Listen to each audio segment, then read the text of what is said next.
In the early 1990s, one of the most horrible events in the history of the world occurred: the genocide in Rwanda. In that genocide, Hutus battling against Tutsis, 1 million people were killed in less than 9 months. When the genocide began, there were 380,000 Adventists, Seventh-day Adventists, in Rwanda. When it ended, 100,000 were dead. In 6 months, 100,000 Adventists were slain. Not because they were Adventists, but because they were part of the minority tribe. In recent years, I've traveled to Rwanda on a number of occasions, speaking in large stadiums. There are trials going on right now in Rwanda trying the killers. As we traveled there, I talked to my host, the union president, Eman Rutalinga, and I said, "Pastor Rutalinga, did anybody that you know die in the genocide?" He said, "Pastor Mark, I was out preaching the day that the radio announcement came, cut down the tall trees. And when the radio announcement came, cut down the tall trees, tens of thousands of militia, largely young people with machetes, ran through the streets, killing every Tutsi they could see. The killing was so great that the bodies stacked up in the streets and dogs came and ate them. The killing was so great that they threw thousands of bodies into the river, and the river was clogged with bodies. Pastor Rutalinga was out preaching as union president. The militia came into the church, brought out his wife, his 3 children, his grandchildren, and killed them outside the church that day. I talked to the conference president. "Did you lose anybody?" He said, "Yes, I did." I said, "Who did you lose?" He said, "I lost my wife, my 7 children." I talked to my driver. "Did you lose anybody?" "Yeah, I lost 47 members of my family. I'm the only one that survived." As I talked to them, Pastor Eman Rutalinga said to me, he said, "Mark, I want you to meet a woman. And when you meet her, your life will be changed forever.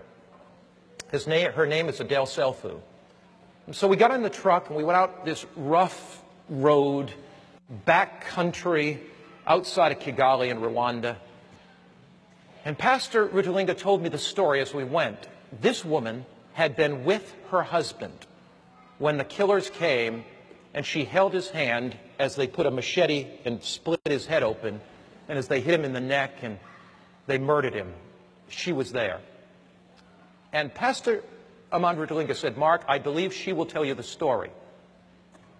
As I walked into her house, I saw a picture of her pastor, Seventh-day Adventist pastor, husband on the wall.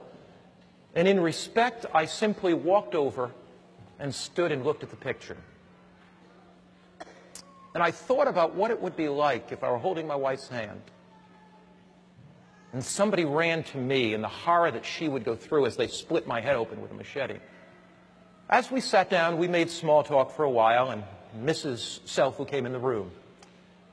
And I broached the subject very carefully. I said, "Sister Selfu, I understand you were with your husband when the militia hacked him to death.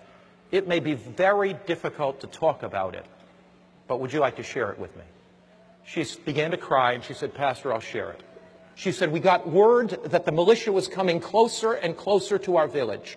We fled with 45 others to a Catholic church in the basement. We thought it would be a hiding place and they may go by the church. As we were in the basement, the militia came in with machetes. They began to hack and hack and hack. Actually, there were 60 people in the room. 45 were killed immediately.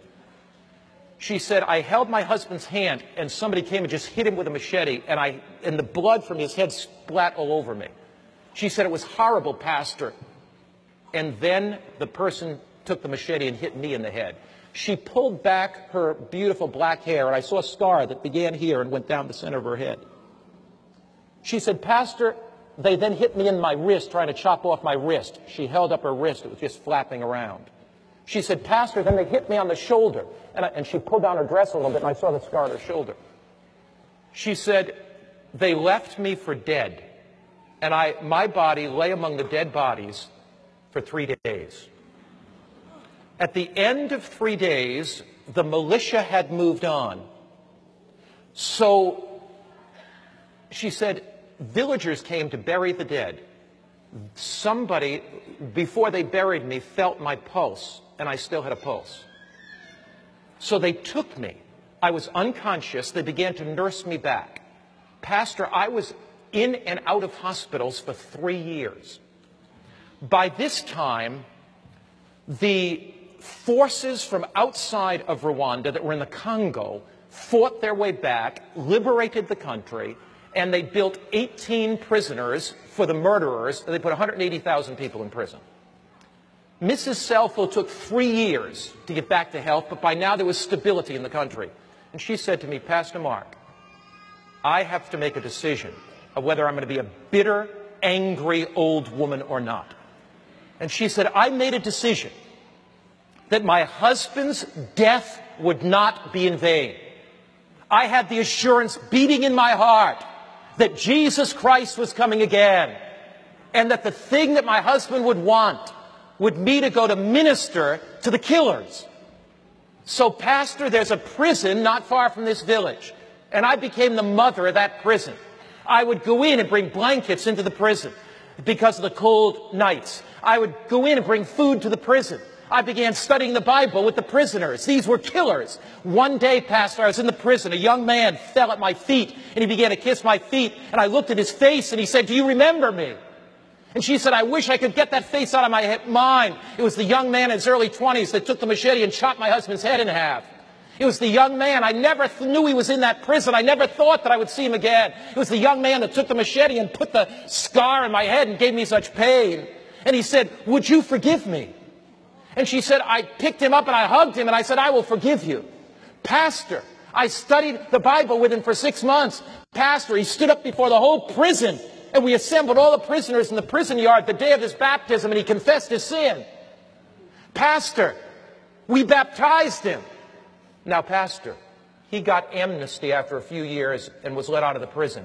But here's the problem. His father and mother were killed in the genocide. He had no place to live. Pastor, I adopted him as my son. Would you like to meet him? My heart was beating.